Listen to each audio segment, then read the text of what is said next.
एक निजी स्कूल के कुछ असातिज़ा के बारे में सुना कि वो मुबैना तौर पर स्कूल की बच्चियों को हरासा करते रहे हैं। ये हमारे मुआशरे का वो गंद है जिसे हम कलीन के नीचे छुपाते आए हैं। इस मामले में ज्यादा परेशानी इस बात की है कि बज़ाहिर इन स्कूलों में उस तबके की बच्चियां पढ़ती हैं जिन्हें अमीर और बाइख्तियार और कभी कभार बिगड़ी हुई लड़कियां तक कहा जाता है। याद रहे कि बिगड़ी हुई लड़की हमारे मुआशरे में उस लड़की को कहते हैं जो एक नेक और शरीफ तरीन पाकिस्तानी लड़के से भी 10% ज्यादा मुहज्जब होती है। यानी अपने तीन जो अपने लिए आवाज बुलंद करने वाली और मजबूत तरीन लड़कियां हमने तैयार की और उन्हें पढ़ाने के लिए जिन बज़ाहिर महजब तरीन असातिज़ा का इंतखाब किया, वहां भी मामला वही रहा जो कच्चे के किसी इलाके में रहने वाली खौफजदा बच्ची और बाइख्तियार मर्द के दरमियान होता है। हमारा समाजी तजर्बा नाकाम हो गया। हमारी बच्चियां इसी तरह खौफजदा और खामोश रहीं, यहाँ तक कि कई बरस बाद इस खोलते हुए फोड़े का मुंह खुला और एक के बाद एक शिकायत सामने आई। ये वाकयात एक दिन में पेश नहीं आए, ये कई साल या शायद कई सदियों पे फैली कहानी है। हमारे मुआशरे के ज्यादातर फर्द इसी कदर गलीज और मौका परस्त हैं। उन असातिज़ा में से कुछ मेरे जानने वाले भी हैं, लेकिन मुझे उन बच्चियों की बातों पर यकीन करने में एक लम्हे की भी हिचकिचाहट नहीं हुई। उसकी वजह यह है कि मैं पाकिस्तानी मर्दों की जहनीत से बखूबी वाकिफ हूँ। ये लगड़ बिले सिफ्त इंसान जो शेर के बच्चों पर हमला करने से बाज नहीं आते, उनकी भूख, जिंदा, मुर्दा, हलाल, हराम किसी शय की तमीज नहीं करती।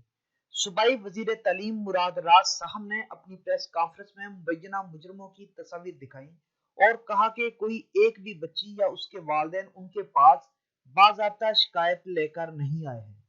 मुराद राज साहब का जज्बा काबिल कदर है, लेकिन क्या वो नहीं जानते कि वो किस मुल्क किस मुआशरे की बात कर रहे हैं। यहाँ ठोकर पलंग के पाए से लगती है और गाली पलंग बनाने वाले की माँ बहन को दी जाती है।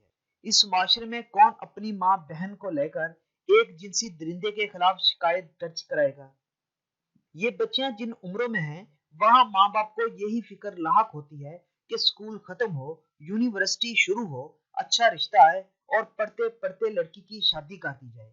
बाकी तालीम शादी के बाद मुकम्मल होती रहेगी। इस खौफ और हड़बड़ाहट के पीछे यही वजह होती है कि उनकी बच्ची पर किसी किस्म का इल्जाम ना लग जाए। जी हाँ, हमारे माशरे में अगर कोई उस्ताद किसी बच्ची को हरासा करे, वो ये बात किसी को बताए तो इल्जाम बच्ची ही पर लगता है।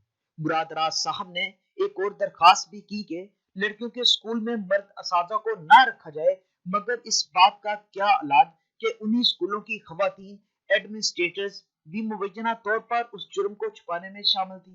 तालीमी अदारों में लड़कियों को हरासा किया जाता है, ये एक खुली हकीकत है।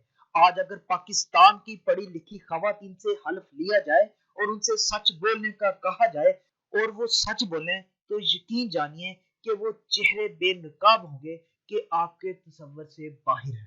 प्रोफेसर, कॉलेजों और अकेडमियों के असातिज़ा, ट्यूशन सेंटर वाले, घर आके पढ़ाने वाले मास्टर जी, पीएचडी का थीसिस कराने वाले बगला बगर डॉक्टर साहब, ड्रिल करवाने वाले सर पीटी और हद ये के कुरान पढ़ाने आने वाले कारी साहब भी। कौन है जो बच्चों को तालीम हासिल करने और अपना मुस्तकबिल बनाने से रोकने के लिए ना तुला हुआ हो। यहाँ राह चलता भी स्कूल जाती बच्ची देखकर दरिंदे का रूप धार लेता है। मुझे याद है कि हमारा कॉलेज जेल रोड पर था और जिन दरख्तों के नीचे लड़कियां खड़ी होकर बस का इंतजार करती थी, वहीं कुछ लड़कों ने आके अपने जेर जामे उतार दिए।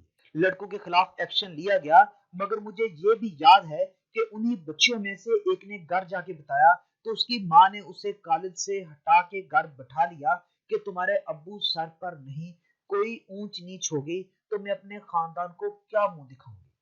वो लड़के कहीं घूम रहे होंगे और उन्हें याद भी ना होगा कि कभी तशरीफ पर पुलिस ने डंडे भी मारे थे, और अगर याद होगा भी तो लड़कपन की एक दिलचस्प शरारत के तौर पर सुनाते होंगे। यूनिवर्सिटी में नंबरों की दौड़ में आगे निकलने की शर्त किसे मालूम नहीं। पीएचडी की क्या कीमत है, कोई नहीं जानता। किस कदर कहानियां गुज़िश्ता बरसों में बयान की गई, कितने चेहरे सामने लाए गए, कितने लोग मुजरम निकले, کیا اب بھی کسی کو شکایت کرنے کی ضرورت ہے؟ اور کیا ان 4 اساتذہ کے نکال دینے سے لڑکیوں اور عورتوں کی تعلیمی اداروں میں ہراسانی کے واقعات کم ہو جائیں گے؟ نہیں ہوں گے۔ معاشرے میں بگاڑ رات بھر میں نہیں آتا، تو سمواد بھی جادو کی چھڑی سے ممکن نہیں۔ جن بچیوں نے یہ ہمت کی وہ قابل تحسین ہیں، لیکن معاملہ حل تب ہوگا جب والدین اور لڑکیاں ڈرنا چھوڑ دیں گی۔ جب معاشرے میں جنسی بو کا برملا اظہار کرنے والے ان رنگے سیاروں کو عزت دینے کا سلسلہ ختم ہو جائے گا اور اس بات کی شکایت کرنے والی لڑکیوں کو عزت ملنا شروع ہوگی۔ مجھے افوا کالج کی وہ استانی بھی یاد ہے جو شام کو ایک مضبوط سی لکڑی لے کر واک پر نکلتی تھی اور سریام موتنے والے مردوں کو ڈانٹتی تھی۔ وہ بطور استانی اپنا فرض سمجھتی تھی کہ معاشرے کے اس بگاڑ کو روکا جائے۔ آج کتنے لوگ ہیں جو کسی معاشرتی بگاڑ کو دیکھ کے آگے بڑھتے ہیں، خاص کر ہمارے معاشرے کے مرد۔ یہ سب اساتذہ اپنی ان حرکتوں کا ذکر لازمی اپنے دوستوں میں فخریہ کرتے ہوں گے۔ کیا کسی نے ہمت کی ان کا سماجی مکاتبہ کیا جائے؟ جب تک آپ اپنے دوست، کولیگ یا ساتھی سے اس کی جنسی فتوحات یا عورتوں کے ساتھ روا رکھی ہوئی دیگر بدتمیزیوں کا ذکر سن کے لطف لینے کی بجائے ان کے منہ پہ تمانچہ مارنے کی ہمت پیدا نہیں کریں گے، یہ معاشرہ نہیں سنور پائے گا۔ آج یہ جنگ کسی اور کی بیٹی لڑ رہی ہے، کل یہ آگ آپ کے گھر بھی آ سکتی ہے۔ یہ بچیاں ہراول دستہ ہیں، ان کے ساتھ کھڑے ہوں، بدتمیز مردوں سے سختی سے نمٹیں اور ان کا مکاتبہ کریں، تاکہ کل یہ جنگ آپ کو اور آپ کی بیٹی کو نہ کرنی پڑے۔